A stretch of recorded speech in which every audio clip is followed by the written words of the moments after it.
good afternoon everyone. Once again, this is Merlin Pradilla, an agriculture student of Mindanao State University, Boog Campus. So, for today's video, we will talk about the agricultural marketing. So, what is agricultural marketing? So, the term agricultural marketing is composed of two words, agriculture and marketing. Agriculture, in the broadest sense, means activities aimed at the use of natural resources for human welfare. It also includes all the primary activities production. So, marketing connotes a series of activities involved in moving the goods from the point of production to the point of consumption. So, it also includes all the activities involved in the certain time, place, form, and possession utility. So, marketing means the world market comes from the Latin word mercatus. So, which means merchandise or trade or place where business is conducted. So, and the word market has been widely and variedly used to mean a place or building where commodities are bought and sold. Example in the supermarket. So, potential buyers and sellers of product, example, wet market and cotton market. Some of the definitions of market are market given as follows. So, first, market is a sphere within which price determining forces operate. So, second, market is area within which the forces of demand and supply converge to establish a single price. So, the term market means not a particular marketplace in which things are bought and sold, but the whole of any region in which buyers and sellers are in such a free intercourse with one another that the prices of the same goods tend to equality easily and quickly.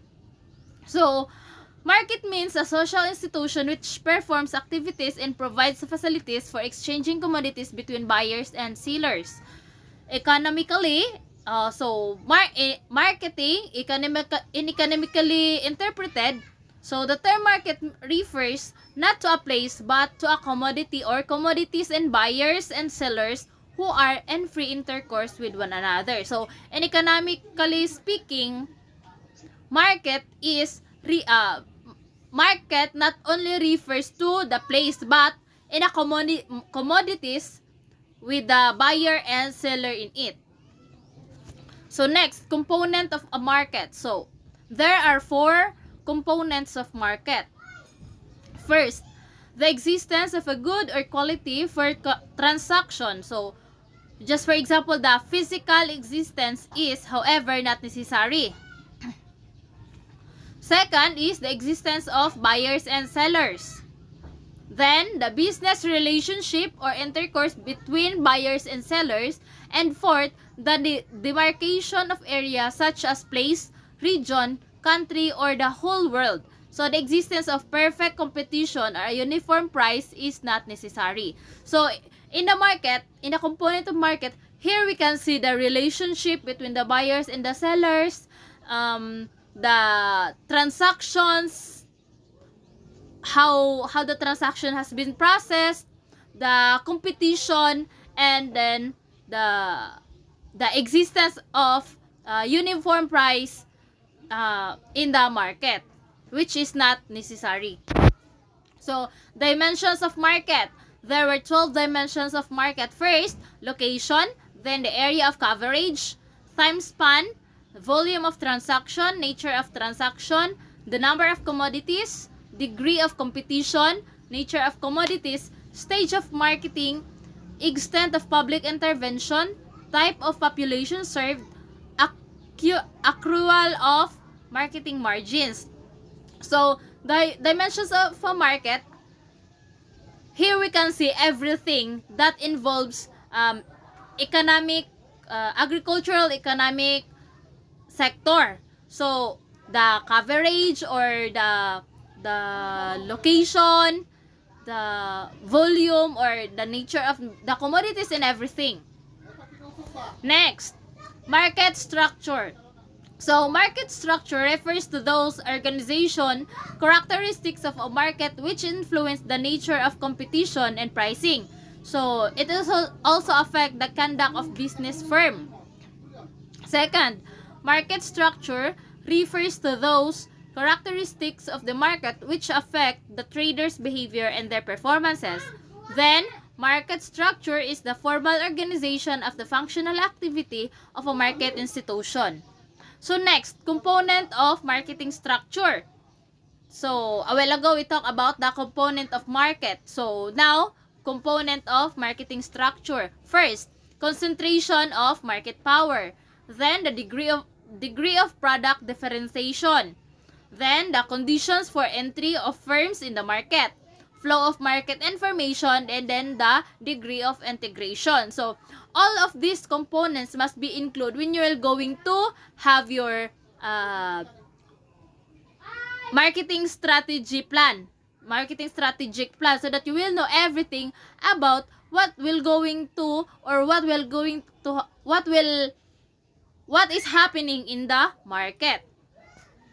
Next, the subject of agricultural marketing. So this includes product marketing as well as input marketing. The subject of output marketing is as old as civilization itself. So the importance of output marketing has become more conspicuous in the recent past with the increased marketable surplus of the crops following the technological breakthrough. So the farmers produce their products for the markets. Input marketing is a comparatively new subject. Farmers in the past used such farm sector inputs as local seeds and farmyard manure. So these inputs were available with them. The purchase of inputs for production of crops from the market by the farmers was almost negligible. So the new agricultural technology is input responsive. So that was the new agricultural technology, the input responsive. So the difference in marketing of agricultural and manufactured goods. First is the perishability of the product. So the perishability. Second is the seasonality of production, bulkiness of the product, the variation in quality of products, the irregular supply of agricultural products, the small size of holdings and scattered production, and then the processing. The agricultural marketing and manufactured goods differs in these seven factors. So next, agricultural marketing. So importance of agricultural marketing. Optimization of resource use and output management. It increase in farm income. So it will increase the farm income, widening of markets, growth of agro-based industries, price signals, adoption and spread of new technology, employment, addition to national income, better living, creation of utility. So, agricultural marketing is very important because it provides livelihood to the people. It gives employment. It also increases the national income or the economic income of our nation. So next is the creation of utility. So the form utility, the place utility, time utility, and the position utility. So classification of markets. First, on the basis of location. So there were many locations of markets. So the village markets, in the village, the primary wholesale markets, secondary wholesale markets, terminal markets, and then the seaboard markets. So as we can see, not just here in land that there is a market, there is also a market in the ocean. Just for example, in the ship, there is always a market everywhere. So second is on the basis of area or coverage. First is local or village market, then the regional markets, national markets, and then the world markets. Third, on the basis of time span. So, short period markets, long period markets, and then the secular markets. So, short period, it always based on the time span of the business. So, fourth, on the basis of volume of transactions. So, wholesale markets and the retail. We already know what is the meaning of wholesale and the retail. So, fifth, on the basis of nature or transaction. So, spot or cash markets, then the forward markets. Sixth, on the basis of number of commodities in which transaction takes place. So, general markets and then the specialized markets. Seventh, on the basis of degree of competition. So, perfect markets. So, there is a large number of buyers and sellers in the market. So, all the buyers and sellers in the market have perfect knowledge of demand, supply, and prices. So, prices at any one time are uniform over a geographical area, plus or minus the cost of getting supplies from surplus to deficit areas. So, the prices are uniform at any one place over periods of time, plus or minus the cost of storage from one period to another.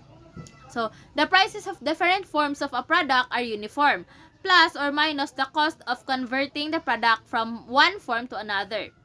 So, here in the perfect market, everything has been studied. Everyone knows about the demand, supply, and the prices of every product. So, in imperfect markets, first, in the monopoly market. Monopoly is a market situation in which there is only one seller of a commodity. So, in a monopoly, from the word mono, so only one seller of a commodity is there. Second is the duopoly market. A duopoly market is one which has only two sellers of a commodity. So, duo. Only two sellers of a commodity. Then next is the oligopoly market. A market in which there are more than two but still a few sellers of a commodity is termed as an oligopoly market. So, two but still few sellers. So, oligopoly. Oligo. Next, monopolistic competition. So, here in monopolistic competition, when a large number of sellers deal in heterogeneous and differentiated form of a commodity, the situation is called monopolistic competition. So, large number of sellers here in the monopolistic competition. So, 8, on the basis of nature of commodities. So, commodity markets and then the capital markets. 9, on the basis of stage or marketing. So, producing markets and the consuming markets. 10, on the basis of extent of public intervention. So, regulated markets and unregulated markets. 11th, on the basis of type of population served. So, urban and rural market. The cities and the provinces. So, 12, on the basis of accrual of marketing margins. So, marketing function, any single activity performed in carrying a product from one point of its production to the ultimate consumer may be termed as a marketing function. So, a marketing function may have any one or a combination of three dimensions, time, space, and form. So, marketing function have any one or combination of these three dimensions: the time, the time span, the space, or how wide or broad it is, and then the form of the market regulations. So, marketing functions has 9 functions. So, primary function, the secondary function, tertiary, the physical function, exchange function, facilitative function, physical movement function, the ownership movement function, and then the market management function. So, we will go here in the packaging. So, packaging is the first function performed in the market of agricultural commodities. It is required for nearly all farm products at every stage of the marketing process So the type of a container used in the packaging of commodities varies with the type of the commodity as well as the stage of marketing. So packaging, it is the first function performed in marketing of agricultural commodities. So just for example, if you want to sell your product, so it is important to have a package or a container where you can put your own product so that you can easily transport it into the markets or through the consumers. Next is the transportation. Transportation, or the movement of products between places, is one of the most important marketing functions. So at every stage, right from the threshing floor to the point of consumption. The main advantages of transport function are: first, widening of the market, then narrowing price difference over space, creation of employment, facilitation of specialized farming, transportation of the economy, and then the mobility of factors of production. So, transportation, when we talk about the transportation, it is the movement of the product from the manufacturing or from the manufacturer to the markets or to the sellers. So, transportation also provides employment to the people or provides livelihood to the people. It also widens the market because transportation can go through wherever it want to go. And then it will also transform the economic process or the economic performance of a nation because it can produce different and lots of products in just a second or in just a minute. Next, grading and standardization. So, grading and standardization is a marketing function which facilitates the movement of produce. Grade standards for commodities are laid down first, and then the commodities are sorted out according to the accepted standards. So, types of grading. So, there is this fixed grading or the mandatory grading. Then the permissive grading or the variable grading. Centralized or the decentralized grading. So next is the storage. The storage of goods, therefore, from the time of production to the time of consumption, ensures a continuous flow of goods in the market. So storage protects the quality of perishable and semi-perishable products from deterioration. To cope with this demand, production on a continuous basis and storage become necessary. It helps in the stabilization of prices by adjusting demand and supply. Storage is necessary for some period for performance of other marketing functions. So the storage some farm commodities is necessary either for their ripening, example the banana, mango, and etc., or improvement of their quality, just for example the rice, the pickles, cheese, and many more. So storage provides employment and income through price advantages. So here in the storage, here we can see it is very important that you have this good storage facility so that you avoid for the avoidance of the damages of your product. So risk in storage. First is the quantity loss, and then the quality deterioration, and then the price risk. Next is the processing. So the processing activity involves a change in the form of the commodity. So processing converts the raw material and brings the products nearer to human consumption. So it is concerned with the addition of value to the product by changing its form. So the word processing, the process of transforming the raw materials or the raw products into a different kind or different phase of an output or different output by changing its form. So next, buying and selling. So buying and selling is the most important activity in the marketing process. At every stage, buyers and sellers come together. Goods are transferred from seller to buyer, and the possession utility is added to the commodities. The number of the times the selling and buying activities performed depends on the length of the marketing channel.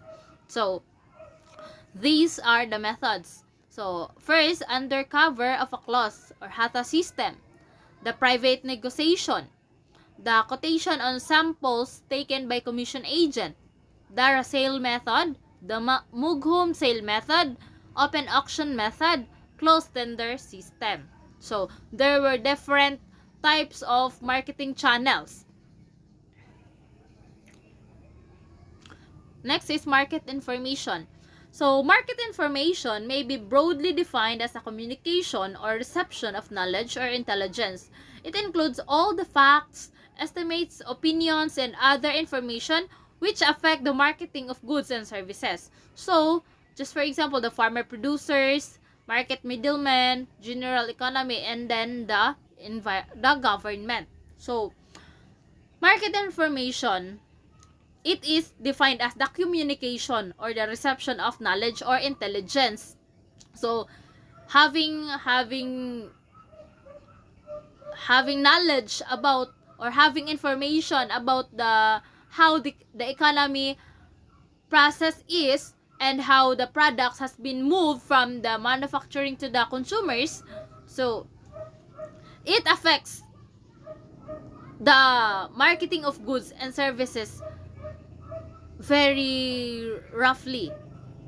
So, next is regulated markets. So, regulated markets is one which aims at the elimination of the unhealthy and unscrupulous practices, reducing marketing charges, and providing facilities to producers, sellers in the market. So, any legislative measure designed to regulate the marketing of agricultural produce in order to establish, improve, and enforce standard marketing practices and charges may be termed as one which aims at the establishment of regulated markets. So, these are the specific objectives of regulated markets. First, to prevent exploitation of farmers by overcoming the handicaps in the marketing of their products. Second, to make the marketing system most effective and efficient so that farmers may get better prices for their produce and the goods are made available to consumers at reasonable prices. Third, to provide incentive prices to farmers for inducing them to increase the production both in quantitative and qualitative terms. So fourth, to promote an orderly marketing or agricultural produce by improving the infrastructural facilities. So, important features of regulated markets. So, just remember these four important features of regulated markets. First, the market area or the location. Second, the principal assembling market. Then the sub-market yard and then the market yard. So, next, state trading enterprise. So, the objectives of this state trading are to make available supplies of essential commodities to consumers at reasonable prices on a regular basis, to ensure a fair price of the produce to the farmers so that there may be an adequate incentive to increase production. And then, it also minimize violent price fluctuation occurring as a result of seasonal variations in supply and demand. So, to arrange for the supply of such inputs as fertilizers and insecticides so that the tempo of increased production is maintained. So, to undertake the procurement and maintenance of buffer stock and their distribution whenever and wherever necessary. So, 6. To arrange for storage, transportation, packaging, and processing.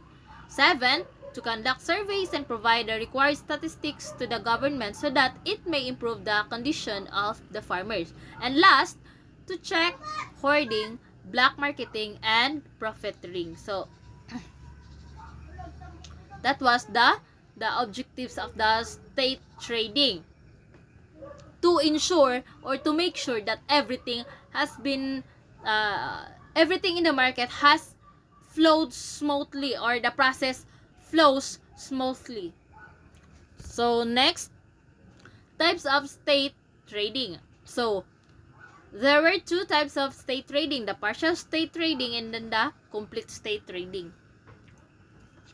So warehouse meaning, warehouses are scientific storage structures especially constructed for the protection of quantity and quality of stored products. Warehousing may be defined as the assumption of responsibility for the storage of goods. So, what are the importance of housing? So, there were four importance of housing. So, first is the scientific storage, financing, price stabilization, and then the market intelligence. So next, producer surplus of agricultural commodities. So there were two producer surplus of agricultural commodities. First, market surplus. The marketable surplus is the quantity of the produce which can be made available to the non-farm population of the country. So second, market surplus. Marketed surplus is that quantity of the produce which the producer farmer actually sells in the market, irrespective of the requirements for family consumption, farm needs, and then the payments. So, marketable surplus is quantity of produce which can may be available, but the marketed surplus is it is really the farmer who is actually sells in the market, irrespective of the requirements for family consumption. So next, the marketing channels. A marketing channel may be defined in different ways according to Moore et al. Chain of intermediaries through whom the various food grains passed from producers to consumers constitutes their marketing channels. So, marketing channels, these are the methods that I've already said earlier, the marketing channels. So next, cooperative marketing. So a cooperative sales association is a voluntary business organization established by its member to market farm products collectively for their direct benefit. So it is governed by democratic principles, and savings are distributed to the members on the basis of their share. So the members are the owners, operators, and contributors of the commodities and are the direct beneficiaries of the savings that occur to the society. So first is the single commodity cooperative marketing societies, then the multi-commodity, and then the multi-purpose multi-commodity cooperative marketing societies. So structure, it will be base level, regional or district level, and then state level. So in membership, ordinary members, and then the national members. Source of finance, share capital, loans, or subsidy.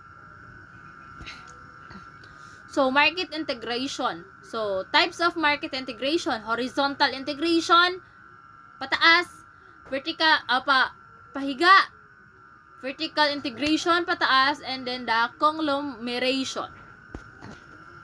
So that was the end of my presentation. I hope you've gained something from it, or you've learned something from my discussion, and thank you for watching.